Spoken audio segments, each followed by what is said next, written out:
전승희는 어머니다라고 말씀드리고 싶어요.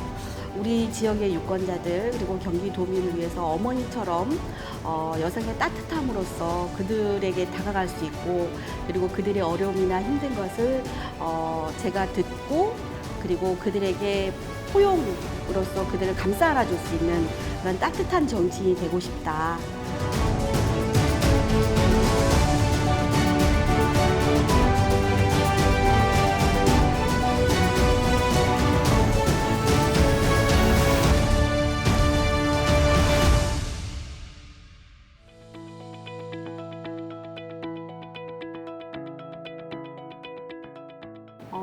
제가 이게 중등교사, 영어 교사로 한 10년 정도 재직을 했는데요. 실은 제가 좀 애들이 자녀가 좀 많아요.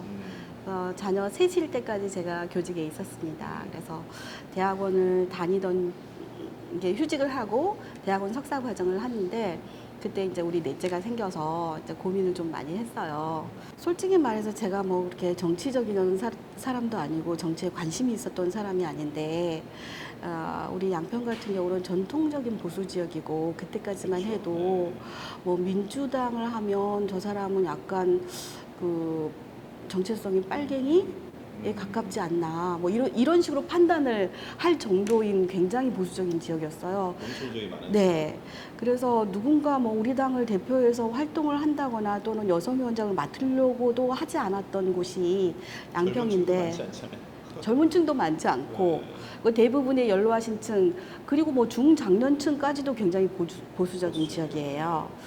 네, 지금 현재 군수가 되신 정동균 군수님이 그때 지역위원장이셨는데 제안이 들어왔어요. 그때 제가 이제 호남향후에 활동을 하고 있었는데 호남향후에서 여성위원장 누군가를 한 사람 추천을 해달라. 이렇게 해서 이제 거기 호남향후의 후배가 저한테 한번 해보시겠어요?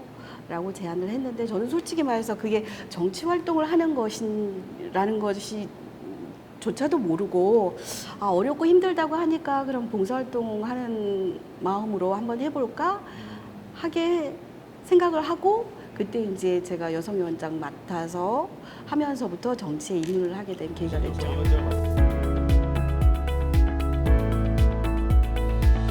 제가 의정부의 미혼모 간담회를 참석을 한 적이 있었는데 거기서 미혼모 대표가 와가지고 미혼모 시설에 있다가 자립했을 때 자립지원금 지원이 없습니다.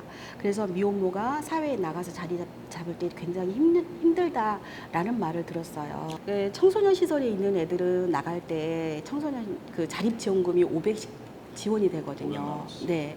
근데 미혼모인 경우에는 그런 자립지원금 지원이 없다. 그래서 그런 것을 좀 해줬으면 좋겠다라는 말을 듣고 제가 와가지고 집행부한테 이런 어려움이 있다고 하니 이거에 대한 지원책이 어떻게 갈 수 있는지 좀 고려를 해줬으면 좋겠다라고 했더니 바로 예산을 세워주시더라고요. 그게 그럼 조례가 뒷받침이 돼서 이게 뭐 자립지원금 500을 준다라는 게 아니라 지원할 수 있다. 그렇죠. 지원할 수 있다. 이게 두리뭉실하게 되어 있는 거 조례가 있더라고요. 그래서 그 조례에 근거해서 500을 지원을 해주게 됐어요. 예산이 세워진 거죠. 그래서 그런 걸 내가 탁 접하고 정말 내가 대단한 일을 할 수 있는 그런 위치에 있는 사람이었구나라는 생각을 하게 됐고 내가 관심을 가지지 않았으면 이 지원금 자체가 이렇게 예산이 세워지거나 지원해 줄 수 있는 길이 없었던 거잖아요.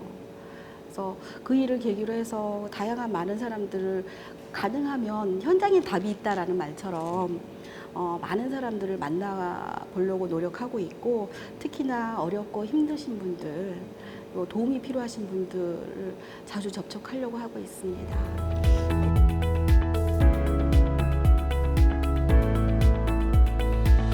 저희 상임위가 보면 여성하고 청소년 이런 쪽의 일을 많이 하는데 여성 같은 경우에는 저희들이 그 이주민 여성 그리고 미혼모 그리고 뭐 한부모 가정 뭐 이런 경우도 있고 청소년은 학교 밖 청소년 뭐 가출 학생 뭐 어려운 뭐 차상위 계층의 학생들 이런 업무가 대부분 많더라고요. 그 업무를 다루다 보니까 또 제가 이제 느낀 게 뭐였냐면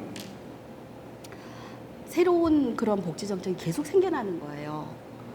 근데 계속 생겨나지만 보면 비슷비슷한 복지 정책이 또 되게 많은 거예요. 이게 오버랩 되는 부분이 많은데 이름만 약간 바꾸어서 나오는 복지 정책들이 있는 거예요.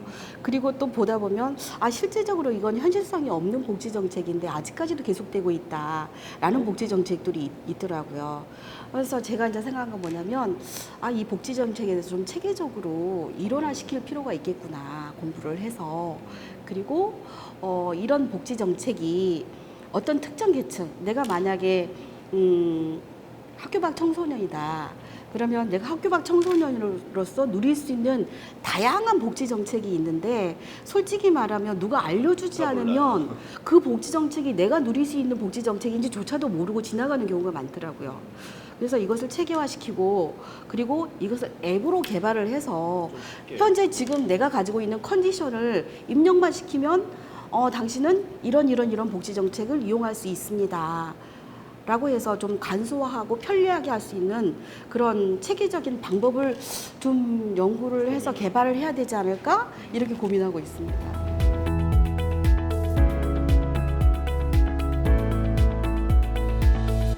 양평이 실은 그 혁신학교로 굉장히 유명해졌어요.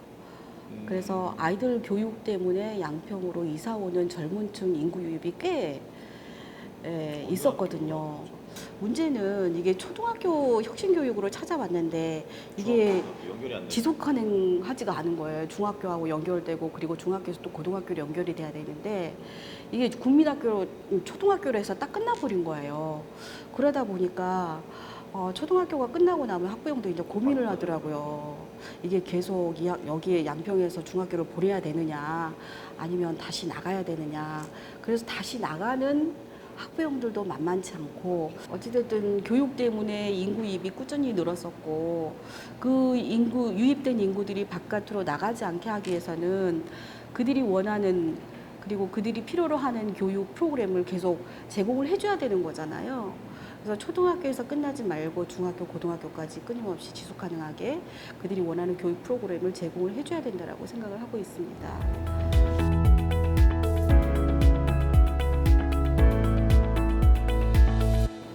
내가 가지고 있는 권력이 내 스스로에게서 나온 게 아니라 우리 유권자가 준 것이고 그 유권자들을 위해서 오롯이 돌려줘야 되는 게 내가 가진 권력이라고 생각을 해서 항상 유권자나 도민이나 그리고 지역에 있는 국민들을 위해서 그들을 위해서 내가 활동을 하고 내가 가진 권력을 그들을 위해서 써야 된다라고 생각하는 그런 정치 철학을 가지고 임하고 있습니다.